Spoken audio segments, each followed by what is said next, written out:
Hello po guys, isang ligtas na kapaligiran po, isang malulusog na pangangatawan at kaisipan ang panalangin ko po sa ating creator para sa lahat ng nakakakita ng content ko na to. Sana po matry niyo po ulit tapusin to guys. Pagtatapos ko na po to sa season 27 ko, book 10, bali part 15. Part 15 na tayo guys, continuation po. Malapit ko na po tong endingan, mga konti na lang po. Bali inaano ko lang po itong mahalagang dati ko pang content na mga vital na napasya lang po ng aking mga mata dito sa mga notes ko. So guys, isang ano lang po ulit, isang paalala lang po ulit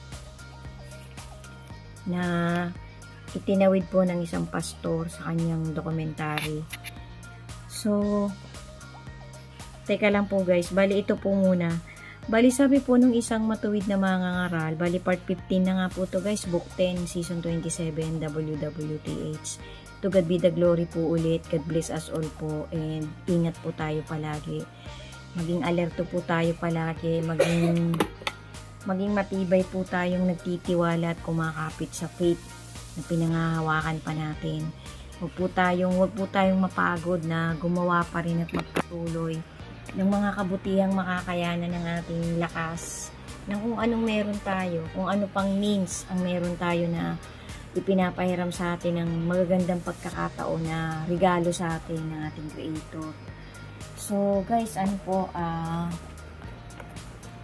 isang recap lang po ulit dun sa sinabi ng isang matuwid na mangangaral na mangyayaring harpacho. Isang pangyayaring hindi na po magtatagal. Sabi niya po kung nasa mga 8 to 9 billion po ang population ng buong mundong ito, halos ang matitira po mga 1 to 2% lang daw po.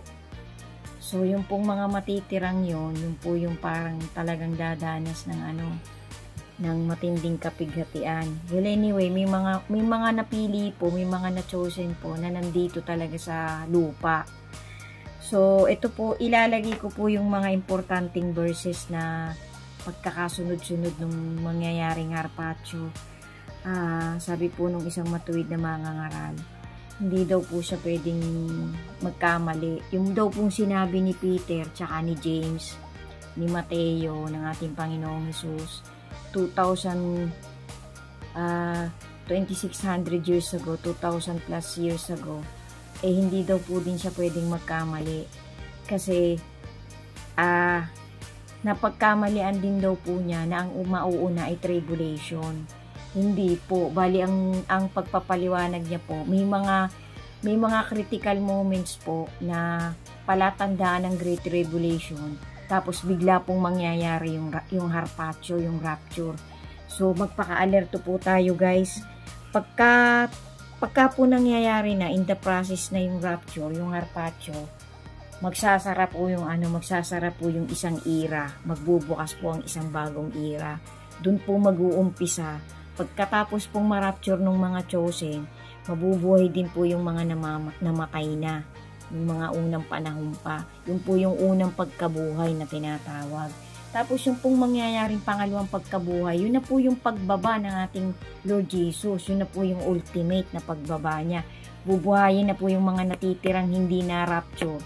Kasi verdict time na po yun. Kaya nga po, yung iba po kasi, yung pagkakamali ng pagpapaliwanag nila, akala po nila pagdating ng rapture, bababa na talaga ang ating Lord Jesus. Hindi po.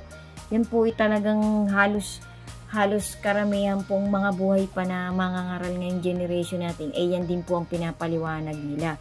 Yung ultimate pong pagbaba ng ating Panginoon, final na po yun. Final na po yun. Kasi yung pong 1,000 years, magpapabalik-balik po ang Panginoong Jesus. Excuse me po. Doon po sa itaas at dito sa lupa. Kasi pagkatapos po ng rapture, mag-uumpisa po yung 1,000 years na reigning ng ating Panginoong Jesus. Yan po yun.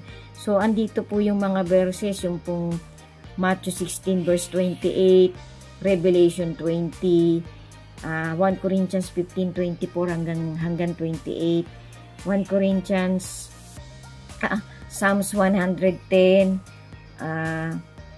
Matthew 24. Ang sabi po ng mangangaral na to, pati po ng ating Panginoong Hesus, diyan po sa love letter niya, paiikliin po yung Great Tribulation ng ating Panginoon.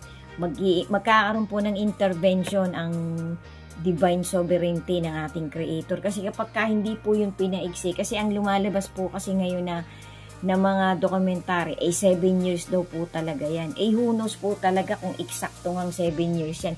Kasi matatalino na po ang mga tao ngayong generation natin Nakukompute po nila according din po dun sa mga pagpapaliwanag na sinabi ni Isaias, ni Mateo, ni Daniel, ni Ezekiel, ng ating Lord Jesus. Na-compute po nila na yung 3.5 years, yun po yung kalahati ng tribulation. Tapos yung another kalahati po, yun po ay mangyayari kapag ka pinakawalan na yung wicked, yung si Satan.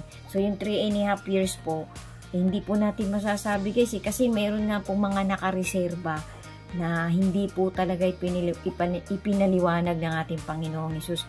Para lang po sa kanila yun ang ating dakilang Creator ng kanyang Diyos Ama, ang ating Diyos Ama.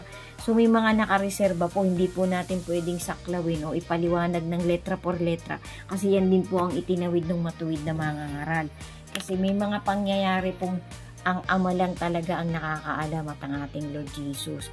Pero halos 90% to 95% po, in-explain po ng ating Lord Jesus sa kanyang mga apostol nung siya nagkaroon ng ministry ng 3.5 years. So guys, ilalagay ko na lang po dito yung mga vital na mga verses na dapat nating basahin ng paulit-ulit para po hindi tayo mataranta, para po hindi tayo maligaw kapag nangyari na tong mga pangyayaring to. Kasi hindi na po magtatagal yung Harpacho guys. Yan po ang sure na sinabi nung matuwid na mangangaral na to. So guys, ang sabi pa rin po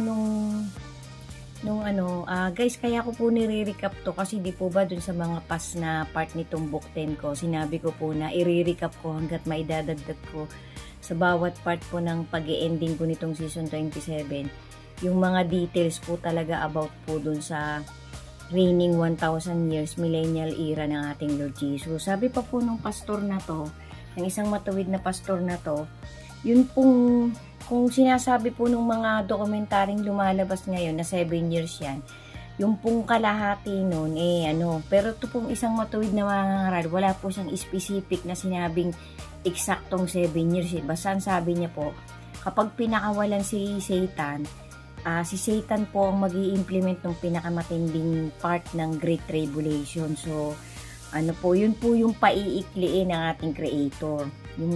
Yung while naghahari talaga ng mga crucial details ng Great Tribulation, si Satan after pakawalan siya kasi nakakulong po siya ng after 1,000 years. So after 1,000 years pakakawalan po siya. So nandyan po yung matitinding part ng Great Tribulation. So sabi po ng matuwid na mangangaral na to, yun daw pong part na yun ang nakakatakot. Yun daw po yung parang kumbaga sa maiisip mo na talagang kumbaga sa hindi mo alam kung paano ka makakatakas doon sa Great Tribulation na yun. So, parang parang kung iisipin po natin guys, nakakakaba po talaga. Kaya kung hindi po tayo talaga magtutumibay na manalig sa ating Panginoon, maaano po tayo, parang hindi po talaga natin mapapagtagumpayan yung pinaka-part na yon. Crucial po kasi yon. So guys, ilalagay ko na lang po dito sa specific part na to, yung mga mahahalagang details ng about po talaga dun sa Great Tribulation tsaka yung pag-agaw na mangyayari yung pong Harpacho. So mag-ingat po tayo guys, abangan po talaga natin yes guys kasi hindi na po yan magtatagal. Ang sabi po nitong matuwid na mangangaral na yan, malapit na pong mangyari yan. Malamang po bago mangyari yung the big one mangyari yung Harpacho. Sundan nyo pa po guys, endingan ko na po ito, malapit na po itong mag-ending itong book 10 ko na to. Sana po talaga sa bawat part mapagtyagaan nyo pong tapusin at sa bawat part din po makapaghatid ako sa inyo ng maliit na na motivation na pagninilayan ng bawat isa sa atin. To God be the glory po talaga guys. Thank you po for watching. May kasunod pa po. Amen.